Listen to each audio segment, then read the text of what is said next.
In this video I will take you through the problems on Worksheet 24.1 and show you how to solve them. There are a few things you'll have to know before you can do this. One of the prerequisites for solving this type of problem will be solving proportions, and to do that we will be cross-multiplying. Another thing you'll have to be able to do is solve quadratic equations. We will solve the quadratic equations by factoring. There are occasions where you might have to use a quadratic formula if it's a quadratic that you can't factor. And the last thing you'll have to be able to do is simplify radicals. Okay, to do this problem here, we have to recognize that this segment, which has a length of a, is the altitude of the hypotenuse, so that's going to be the geometric mean of two other parts. So I'm going to put a in the bottom left and the top right in the means of the proportion. And then the other two segments that I'm going to use here will be the 4 and the 9. So this segment here has a length of 4, that will go in one of the extremes, and then the 9 right here is going to go in the other extreme.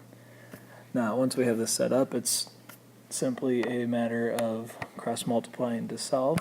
So we're going to cross-multiply here. We get a squared equals 36, and we take the square root of both sides and we get a equals 6. To solve for b here, we're going to have to decide which of the segments is going to be the geometric mean of the other two, or at least the two other parts. In this case, it turns out that 10, because it's the leg of the big right triangle, is going to be the geometric mean of two other parts. So I'm going to put the 10 in my proportion here, bottom left and top right, in the means position. And then the tricky part here is to figure out what two parts it's the geometric mean of. The simple one is just the part that touches it. So it's the part of the hypotenuse it touches, which is 5. And then the other part is going to be the entire hypotenuse, which is going to be 5 plus b. Again, now we have it set up, so it's a matter of just cross-multiplying and solving. So we cross-multiply here, we get 100 equals 25 plus 5b, and a little bit of algebra here, we get b equals 15. Solving for c here, we want to determine which of the parts is going to be the geometric mean, and in this case it's going to be the altitude of the hypotenuse, which is 6, so I will put that in the means position in my proportion. And then this one's fairly straightforward. The other two parts, the 2 and the c, are going to be in the extremes because those are the two parts of the hypotenuse. And then we have set up, so now we're going to cross multiply and solve, and we get 36 equals 2c, and c equals 18. Solving for d here, again we need to determine the segment which is going to be the geometric mean of the other two parts. In this case d, because it is the leg of the large triangle, so the d goes in the means position of the proportion.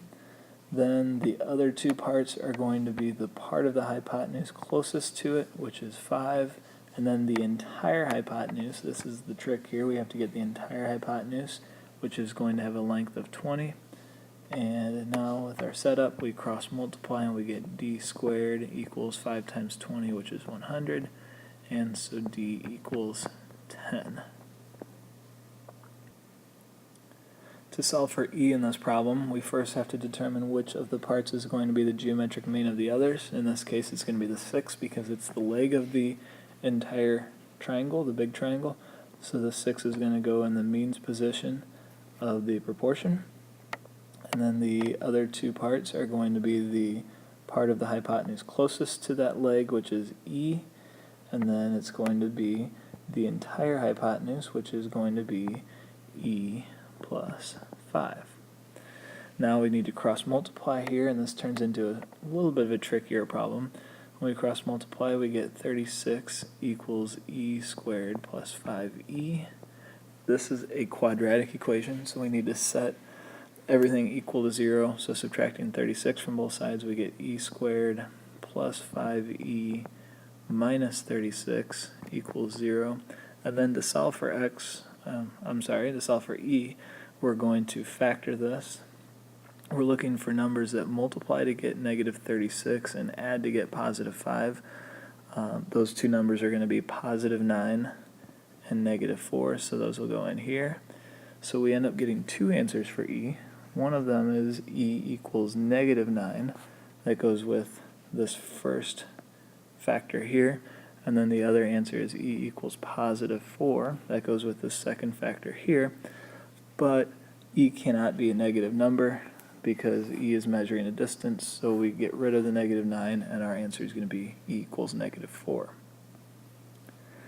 Okay, this problem has three different variables that we want to solve for, so we're going to set up three different proportions. I'll go ahead and do that right off the bat here. And I'm going to start filling in these proportions with the parts that will be geometric means. Those three parts will be the altitude to the hypotenuse and then the two legs of the large right triangle. So the altitude to the hypotenuse is going to be f. That's going to be the geometric mean of two things. The two legs in the right triangle, the big right triangle, are g and h. So those three things will go in the means positions on the in the proportions. And then let's go through and we'll just solve each one of these individually. With f, the two parts of the hypotenuse that go with it are the 9 and the 16. So we get 9 over f equals f over 16, and we cross multiply here, we get f squared equals 16 times 9, which is 144, and so f equals 12. For g, the parts that are going to go with g are going to be the part of the hypotenuse that's closest to g, which is 9, and then it's going to be the entire hypotenuse, which is going to be 9 plus 16, or 25.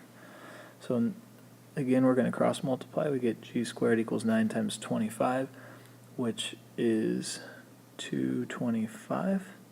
And then g is going to be the square root of that, which is 15. And finally, solving for h, we are going to use the part of the hypotenuse which is closest to h, which is at 16 there. And then the entire hypotenuse, which we said earlier was 9 plus 16, which is 25. And now we cross multiply, we get h squared equals 16 times 25, which is 400. Squeezing it in there, and then h is the square root of that, which is going to be 20.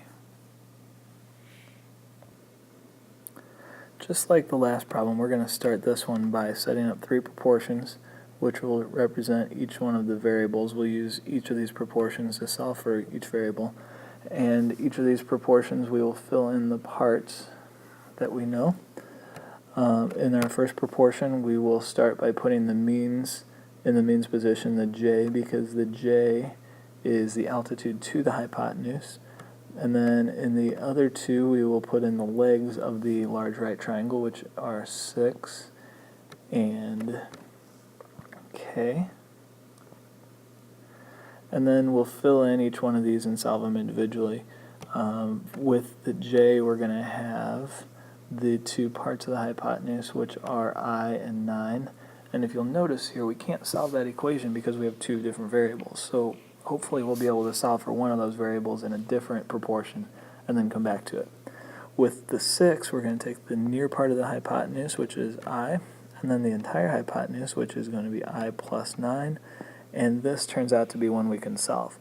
It is going to be a quadratic equation. We get 36 equals I squared plus 9I.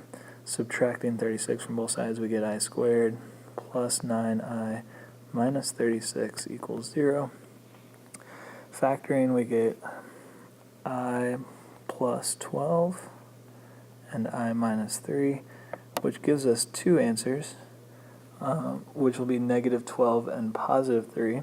However, it can't be a negative answer, so we know that I is going to equal positive 3, which is useful because we can go back and put that in for I here later on. Let's go ahead and move on to k, though, right now. So to solve for k, we're going to throw in the two parts of the hypotenuse.